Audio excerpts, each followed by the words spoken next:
اولین تذکری که من خدمت شما دارم این هست، چرا در دیگر جنازه ها اون تذکر را ندادم اینجا میخواهم دیدیم. اول میخواهم از خاندان خودم آغاز کنم. نگویید که مولوی نادرست میگوید، برای دیگران دعوت میکند، تبلیغ میکند، قانونگذاری میکند، اما برای خاندان خویش قانونگذاری نمیکند. اولین درخواستی که من از همه عزیزان سروران، چه از ناحیه ونج باشند چه از ناحیه یزغالان باشند، اولین تذکر من این هست به عنوان فرزند دلسوز،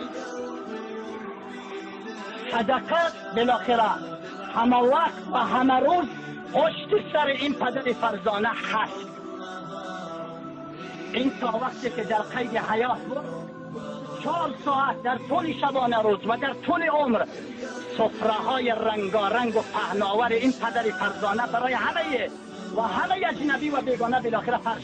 اما این را میگویند از 40 سال و 2 سال و 1 سال و 6 ماه و 7 روز خبر نیست. فاتحه را همینجا بخوانید، چون در اسلام نیست، در دین نیست، در شریعت قرای محمدی نیست. های مردم ونجوی از خلان، منتظر نباشید که مولوی 7 میدهد، 40 میدهد، 6 میدهد، 1 سالی میدهد، 2 سالی میدهد. در اسلام نیست. همینجا نزدیکترین انسان به من مولوی پدر من هست. نزدیکترین، از همه دلسوزترین انسان برای من این بود و من هم از همه دلسوزی برای این دارم. اگر این کار سوا باشد، جایز باشد، روا باشد، من اول در حقش میکنم. تا مردم فهمیدید؟ اگر دلیل بر 1 سال و 6 ماه و 2 سال و 7 و نمیچی دارید، حتی برهان کنین کنتم صادقین، من در جلوی روی شما هستم.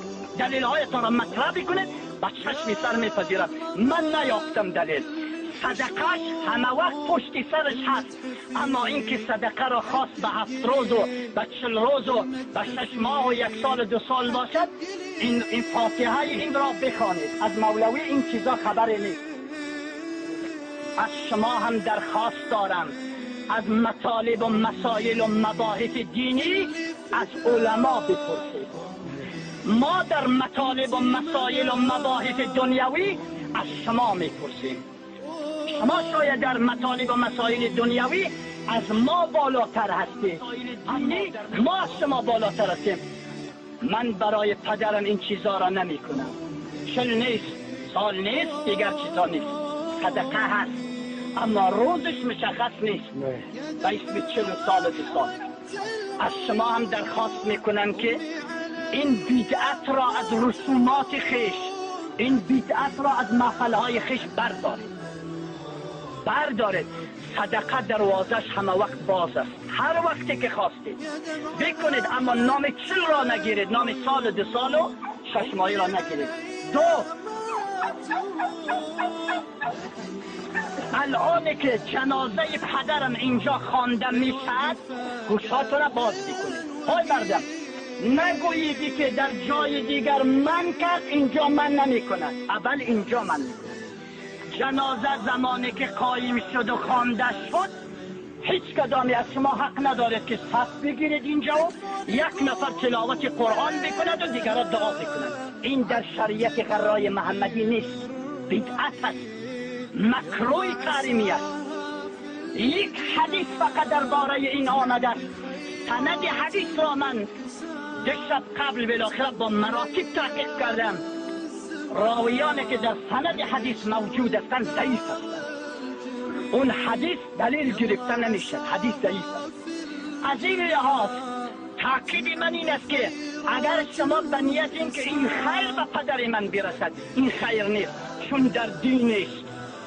وقتی که در دین نیست، اون بدعت است و کل بدعت ضلالت و کل ضلالت فی النار. این چیز در دین نیست. می توانید در خانه های شما، پدر شما، مادر شما، برادر و خواهر و یار و دوستان شما اگر رحلت کردند و جنازه را اینجا خواندن، صف دیگر نکشید، برید به خانه های خویش. اگر زیاد دیلتان می سوزد، در خانه بخوانید.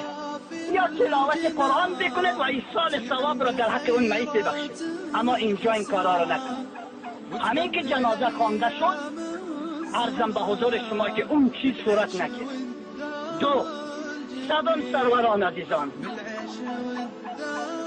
وقتی که جنازه خوانده شد و تابوت را بالاخره به منزلگاه بردیم، از منزل نیایید در خانه من به عنوان اینکه چلیاسیم درست بکنیم. چلیاسیم نیست. من از اون ساده لوها نیستم که شما اینها دین را غریب میکنند، دین را غریب کردند. اینها دین را به جایی که قرن 21 است به اون که درجه ببرند، دین را به عقب میبرند.